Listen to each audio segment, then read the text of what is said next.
Assalamualaikum warahmatullahi wabarakatuh. Jumpa kembali dengan Puspintek Palira dalam acara atau paket ngaji desa Palira. Kali ini saya akan mengupas tentang seleksi calon kepala desa.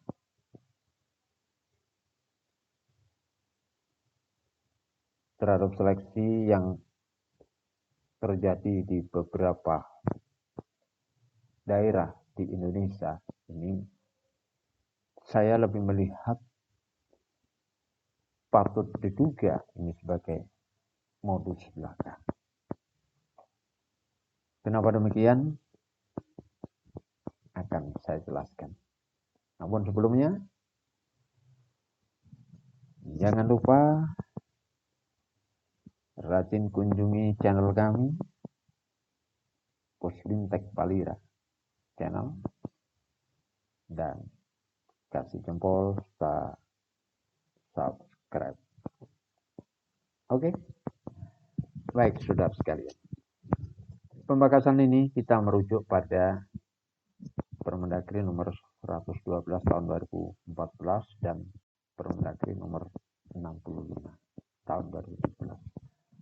Di mana kedua Permendagri ini memang harus diatur lebih lanjut dengan peraturan daerah, bahkan juga harus diatur lebih lanjut dengan peraturan bupati tentang pedoman pelaksanaannya. Namun peraturan daerah maupun peraturan bupati tentunya kaidah hukum itu peraturan yang dibawa tidak boleh bertentangan dengan peraturan yang lebih atas.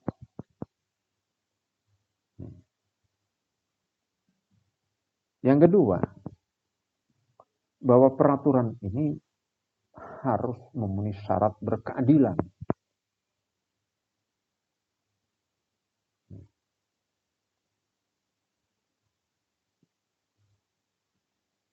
Kemudian, aturan yang dibuat di tingkat daerah terkait dengan adanya seleksi kepala desa, di mana di kedua Permendagri yang saya sebutkan tadi itu tidak diatur tentang seleksi. Yang diatur adalah mulai dari pencalonan, pendaftaran, pencalonan itu. Syarat-syaratnya administratif. Jika kemudian dalam satu desa, calon kepala desa itu memang maksimal adalah 5 orang. Jika lebih dari 5 orang, maka ada seleksinya. Seleksinya itu seleksi administratif. Nah, terkait dengan ini maka peraturan daerah maupun peraturan bupati ini harus menghindari adanya seleksi yang bernuansa atau yang berimplikasi kepada pola-pola yang subjektif dan tidak transparan. Ini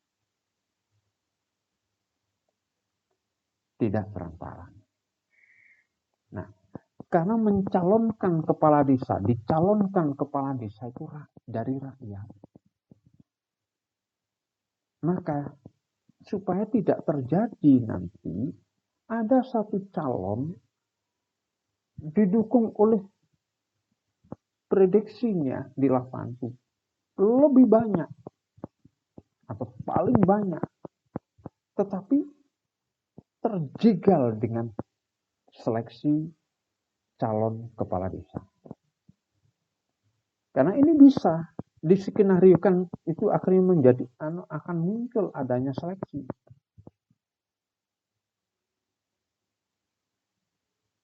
Calon misalnya calon yang itu boneka supaya harus lebih dari 5 nanti seleksi baru nanti ditumbangkan. Itu bisa jadi.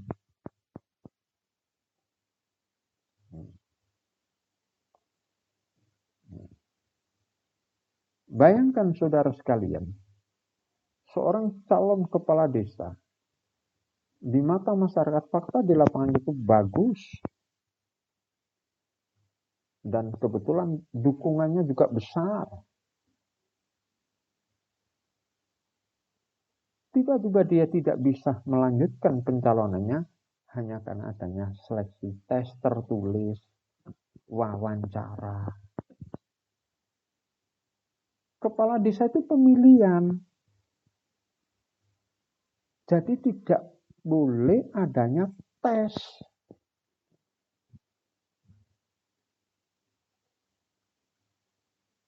Yang bernama seleksi tadi. Seleksinya itu di administrasi. Nah, caranya bagaimana? Ini.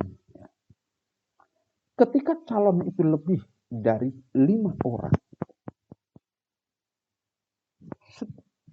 secara administratif bisa diseleksi. Tentukan di dalam peraturan bupati maupun perdanya itu. Misalnya, ketika dalam hal calon lebih dari 5, maka seleksi dilanya seleksi administratif berupa 1, dilihat dari itu mana pendaftaran yang lebih dulu. Poin yang daftar lebih dulu, misalnya poinnya itu 5. Maka pendaftar berikutnya nanti poinnya lebih kecil. 2, misalnya tentang domisilinya. Lebih jauh domisilinya, maka nilainya lebih rendah. Tinggal dihitung aja. Per 1 kilo dari radius di desa itu, misalnya kalau penduduk desa itu di dalam desa itu berarti 0 kilo. Kalau orang luar, maka tinggal dihitung berapa kilo. Per 5 kilo, per 10 kilo silahkan. Secara detail. Kedua. Itu yang kedua. Ketiga, ya. Pengalamannya di dalam pemerintahan. Pernah jadi apa? Nah ini kan tinggal apa? Menunjukkan surat keterangan. Pernah jadi RT, ketua RT, misalnya. Pernah jadi sekretaris, dia pernah jadi perangkat desa, dia pernah jadi LPM, PKK, Karang Taruna. Itu surat keterangan ketika dia dulu, ketika sebelumnya itu dia menjadi pengurus. Punya pengalaman. Semakin banyak pengalamannya, maka akan semakin tinggi nilainya. Ukurannya adalah tahun. Kalau Karang Taruna misalnya periode, berarti 5 tahun. Gitu. Ini baru 3 tahun, sekarang masih pengurus, berarti kan mencalonkan berarti 3 tahun. Kan begitu. Nih, berapa tahunnya? Ya, betul. Yang keempat adalah pendidikannya. Semakin tinggi pendidikannya, poinnya semakin tinggi. Nah, dengan 4 itu sajalah sebagai seleksi administratif untuk menjadikan 5 calon maksimal.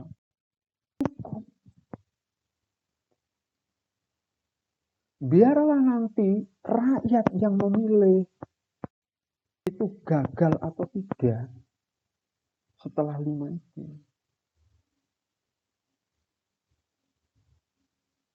Di daerah tertentu saya mendengar atau dapat informasi masih ada tes komputer, ada tes wawancara.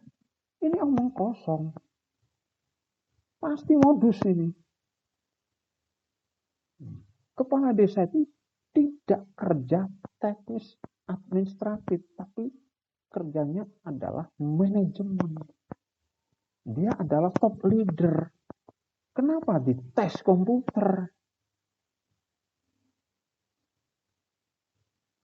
Nggak nyambung.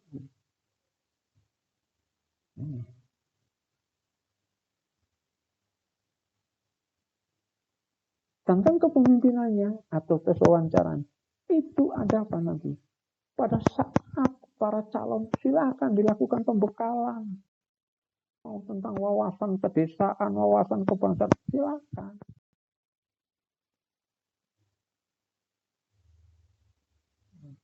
Tapi seleksi untuk menjadikan 5 itu hindari tes tulis atau wawancara.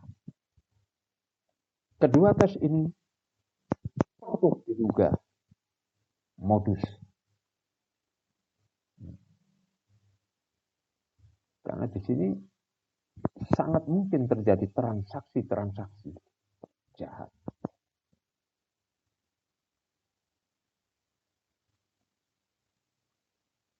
Jadi kembali pada pokok persoalan bahwa seleksi calon kepala desa selain daripada seleksi administratif itu hindarilah, karena jika itu dilakukan maka rentang sekali terhadap tindak atau modus kejahatan.